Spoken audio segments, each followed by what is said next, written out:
2 officers who are under military custody on the charges of espionage. उनका army chief ने field and court martial order किया हुआ है. We have been able to get them and identify the issue. It is a success. पाक फौज का आहीनी एहतसाब. जासूसी पर साबिक ब्रिगेडियर रिजवान और सिविलियन डॉक्टर वसीम को सजाए मौत का हुक्म. साबिक लेफ्टिनेंट जनरल जावेद इकबाल को 14 साल कैद बामुशक्कत की सजा दे दी गई. आर्मी चीफ ने मंजूरी दे दी. मुजरिमों ने कौमी राज गैर मुल्की एजेंसीज को दिए थे.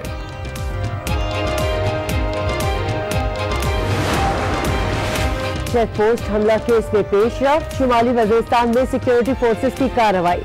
मोहसिन दावर को गिरफ्तार कर लिया गया. इंसदाद दहशतगर्दी अदालत में पेश. 8 रोजा जिस्मानी रिमांड मंजूर. CTD के हवाले. अली वजीर पहले से रिमांड पर है.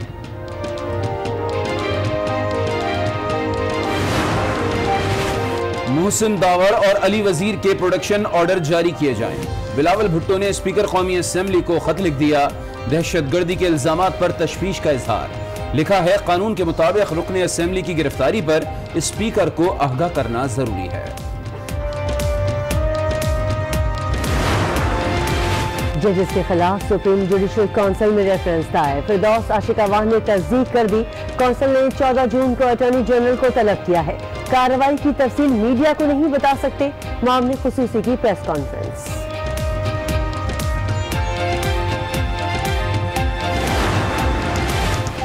अदलिया पर हमला कबूल नहीं. नून लीग ने तबले जंग बजा दिया.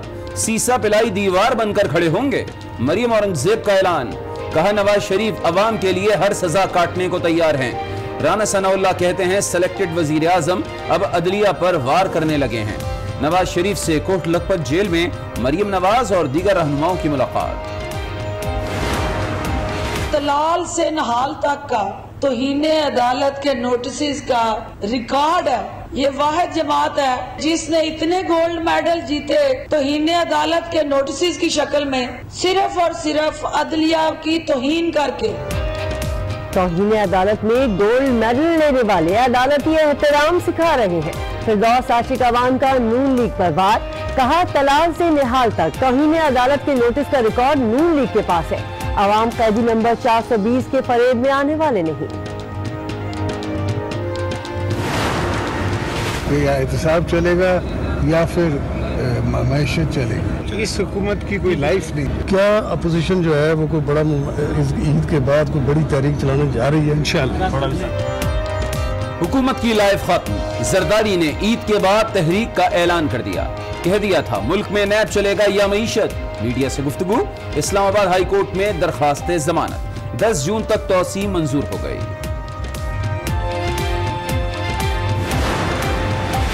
मुजफ्फर टप्पी साबिक सदर जरदारी के मुंह बोले भाई हैं. उनके घर में पले बड़े हैं. मुजफ्फर के नाम से कोई रकम ट्रांसफर हुई तो ये मनी लॉन्ड्रिंग नहीं.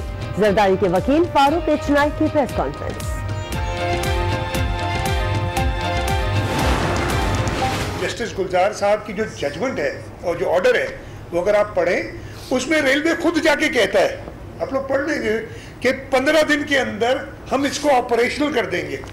अभी तक तो रेलवे के पास है ना जमीन भी है. देखिए, ये कह देना सिंध हुकूमत के पास रेलवे इंजन नहीं है, रेलवे बोगीज नहीं है, उन्हीं के पास है ना. कौन चलाएगा? 15 दिन में लोकल ट्रेन नहीं चल सकती. वजीर आला सिंध का इजहार बेबसी.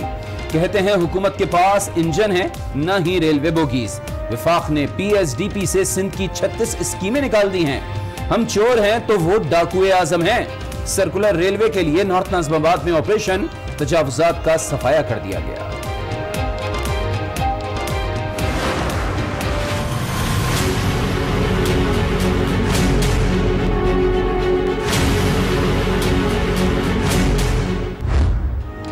महंगाई का डाकू ईद की खुशियां लूटने लगा. पेट्रोल की कीमत में 8 रुपए 53 पैसे बढ़ाने की सिफारिश.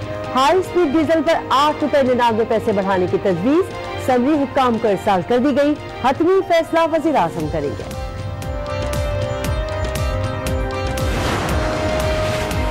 डॉलर नीचे आने लगा. 1 रुपया 42 पैसे कमी. इंटरबैंक में 148 रुपए 21 पैसे पर बंद हुआ. ओपन मार्केट में 50 पैसे कमी हो गई. 149 रुपए 50 पैसे का हो गया.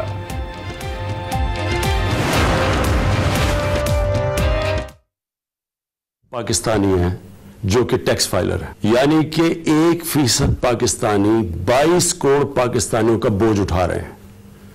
ये नामुमकिन है।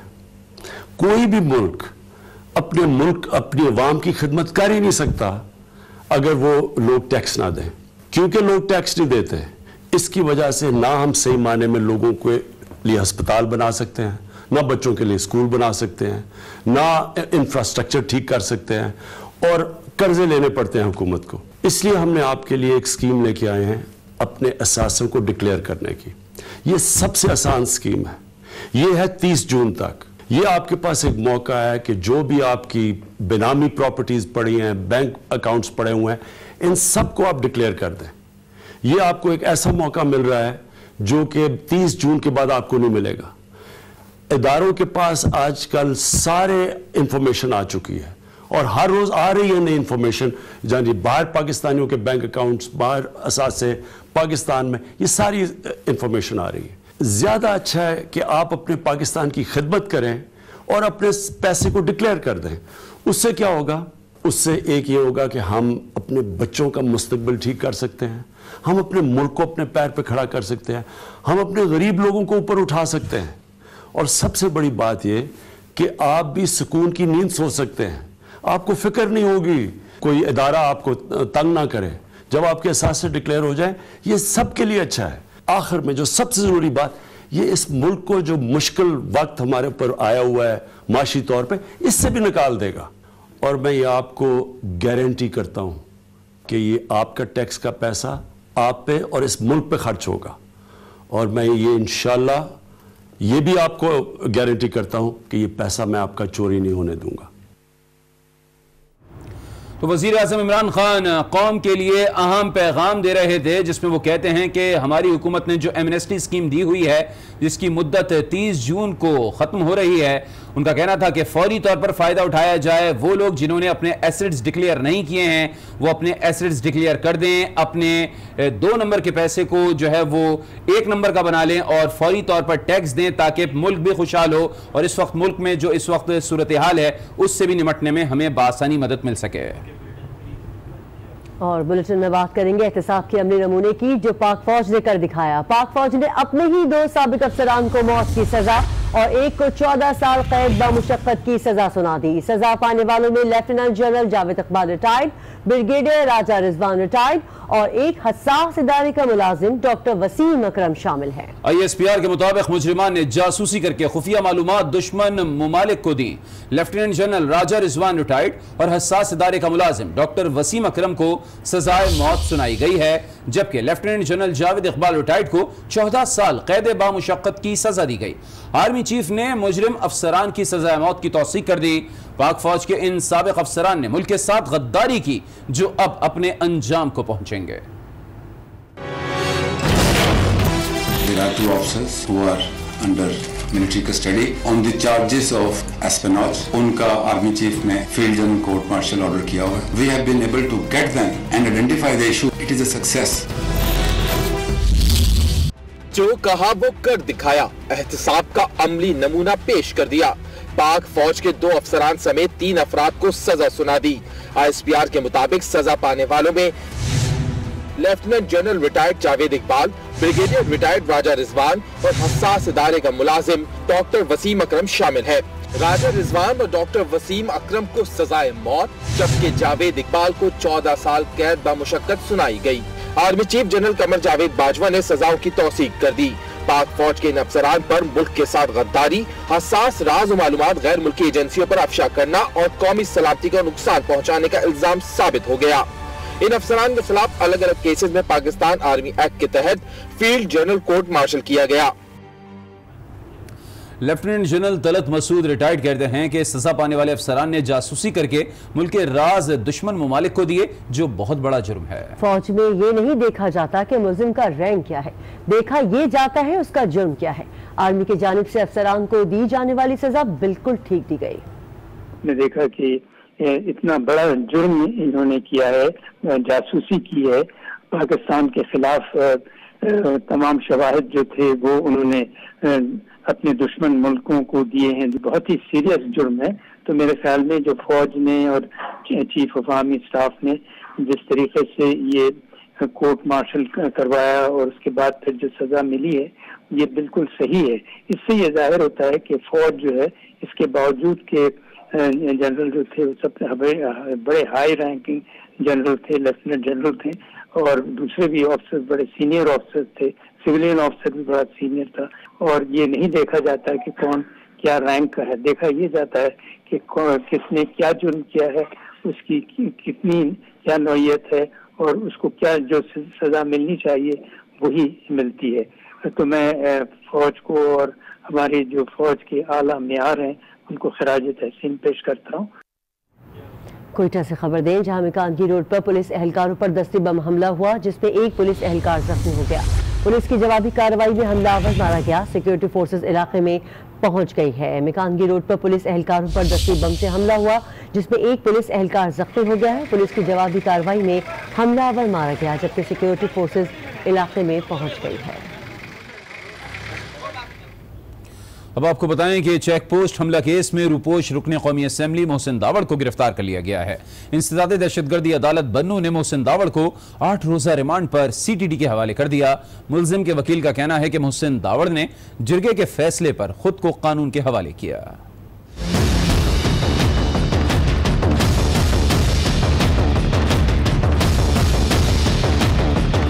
शुमाली वजीरिस्तान में फौजी चेक पोस्ट पर हमला और लोगों को उकसाने का इल्जाम। रुकन कौमी असेंबली मोहसिन दावड़ को गिरफ्तार कर लिया गया।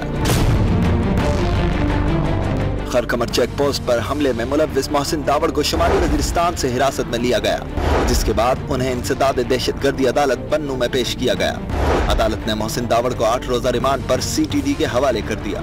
उधर मुलजिम के वकील का कहना है कि मोहसिन दावड़ ने जिरगे के फैसले की रोशनी में खुद को कानून के हवाले किया है। मोहसिन दावड़ और अली वजीर के प्रोटेक्शन ऑर्डर जारी किए जाएं। बिलावल भुट्टो ने स्पीकर कौमी असेंबली को खत लिख दिया। दहशतगर्दी के इल्जामात पर तशवीश का इजहार करते हुए खत में लिखा कि ये बात इंतहाई फिक्रमंदी की है कि अली वजीर और मोहसिन दावड़ के खिलाफ दहशतगर्दी के इल्जामात लगाकर उन्हें गिरफ्तार कर लिया गया। अली वजीर के खानदान के दर्जन से जायद अफराद दहशतगर्दी का निशाना बन चुके हैं। कानून के मुताबिक रुकने असेंबली की गिरफ्तारी पर स्पीकर को आगाह करना जरूरी है। हुकूमत ने जजेस के खिलाफ रेफरेंस की तस्दीक कर दी है। मुआविन खुसूसी इत्तलात फिरदौस आशिक अवान ने कहा कि सुप्रीम जुडिशल काउंसिल ने नोटिस जारी करते हुए 14 जून को अटॉर्नी जनरल को तलब किया है। उन्होंने मजीद कहा कि सुप्रीम जुडिशल काउंसिल की कार्रवाई इन कैमरा होती है। कार्रवाई की मीडिया पर तफसीलात नहीं बताई जा सकती। मुखालफिन पर तनकीद करते हुए बोली कि तलाल से निहाल तक तौहीन अदालत के नोटिस का रिकॉर्ड नून लीग के पास है। ये वाहिद जमात है इसने तौहीन अदालत के नोटिस की शक्ल में इतने गोल्ड मेडल जीते हैं। अवाम अब कैदी नंबर 420 के फरेब में आने वाले नहीं। सुप्रीम जुडिशल काउंसिल ने नोटिस जारी किए हैं 14 जून के लिए अटॉर्नी जनरल ऑफ पाकिस्तान को और मुतल्लिका स्टेक होल्डर्स को। सीक्रेसी को इंटैक्ट रखने के लिए इन कैमरा प्रोसीडिंग्स होती हैं। इन कैमरा उनके तमाम जो है वो एक्शंस होते हैं और जब तक सुप्रीम जुडिशल काउंसिल को उस हवाले से कोई तरजीहात तय करके हमें वाज़ेह हदायत जारी नहीं करती, हम मीडिया के साथ वो शेयर नहीं कर सकते। तलाल से नहाल तक का तौहीन अदालत के नोटिस का रिकॉर्ड है वो पाकिस्तान की तारीख में किसी और जमात के हिस्से में इतनी बड़ी रिकॉर्ड ट्रॉफी और गोल्ड मेडल नहीं हिस्से में आया किसी जमात के। अवाम अब कैदी 420 के फ्रेम में आने वाले नहीं है। जजेस के खिलाफ रेफरेंस पर लीगी रहनुमा राना सनाउल्लाह खूब गरजे बरसे। कहा सिलेक्टेड वजीर आजम पार्लियामेंट को सिलेक्टेड पार्लियामेंट बनाने के बाद अब अदलिया पर वार करने पर तुल गए हैं। सेलेक्ट हुकूमत बनाने के बाद select media, select parliament, select अदलिया, अदलिया को अब जो है वो थ्रेटन किया जा रहा है। काजी फैज ईसा साहब ने हुदैबिया केस में फैसला दिया था, उस वक्त से हुकूमत जो है वो उनके खिलाफ है। पाकिस्तान बनाने वाले, तरक्की देने वाले पर एहसान करने वाले लोग जो है वो जेलों में है, वो कटहरों में है। सेलेक्ट वजीर आजम जो है जो जाली मैंडेट की पैदावार है वो इस मुल्क को तबाही के किनारे पे पहुंचाने के लिए जो है आलाकार बना हुआ है। उधर साबिक सदर आसिफ अली जरदारी ने हुकूमत के खिलाफ तबले जंग बजा दिया है। कहते हैं इस हुकूमत की कोई लाइफ नहीं, ईद के बाद भरपूर तहरीक चलेगी। आसिफ जरदारी अपनी हमशीरा फरियाल तालपुर के हमरा जाली अकाउंट्स केस में इस्लामाबाद की एहतसाब अदालत में पेश हुए, जहां समात 14 जून तक मुलतवी कर दी गई। इस हुकूमत की कोई लाइफ नहीं है, तो क्या अपोजिशन जो है वो कोई बड़ा इस ईद के बाद कोई बड़ी तहरीक चलाने जा रही है इंशाअल्लाह। वज़ीर सिंध मुराद अली शाह हुकूमत और वज़ीर आज़म पर बरहम हो गए। कहा सिंध को उसका जायज़ हक नहीं दिया जा रहा। नेशनल इकनॉमिक काउंसिल मीटिंग में किसी मंसूबे की मंजूरी नहीं दी गई। वफाक स्कीमों से मुतालिक खुद ही फैसले कर रहा है। सवाल करो तो चोर और डाकू कहा जाता है। अगर मैं चोर हूँ तो आप तो डाकू आज़म हैं। 70 अरब रुपए खर्च हुए हैं फॉर स्कीम्स पूरे पाकिस्तान की। सिंध 74 अरब रुपए में से 1.2 अरब रुपए एक स्कीम, वो भी कोई कंस्ट्रक्शन नहीं, 1 इंच रोड नहीं बनाया। लैंड एक्विजिशन, यही कहूंगा कि कुछ वोटों की खातिर और सिर्फ कुछ फायदों की खातिर अपने कॉन्स्टिट्यूएंट्स को भी अबैंडन कर दिया है। ये हालत है, इस तरीके से मिसलीड कर रहे हैं। और जो ऊपर बैठा है वो हर चीज पे मिसलीड हो रहा है, हर चीज पे मिसलीड हो रहा है। सर हम 1 महीने में बसें चला देंगे, ओह वेरी गुड, बसें चल गई। इनको मैं देखता हूँ, इनको रियलाइजेशन ही कोई नहीं है। इनसे सवाल करो कि जी ये मसला है तो शुरू हो जाते हैं कि ये चोर, ये डाकू, लेकिन अब ये इतना मजबूर करेंगे तो मैं कुछ दिनों में ईद के बाद आपके सामने सुबह खैबर पख्तूनख्वा की रखूंगा और फिर आप लोग फैसला कीजिएगा अगर मेरे ऊपर चोरी का इल्जाम है। हुकूमत ने ईद पर अवाम को महंगाई का तोहफा देने की तैयारी कर ली है। पेट्रोल बम गिरे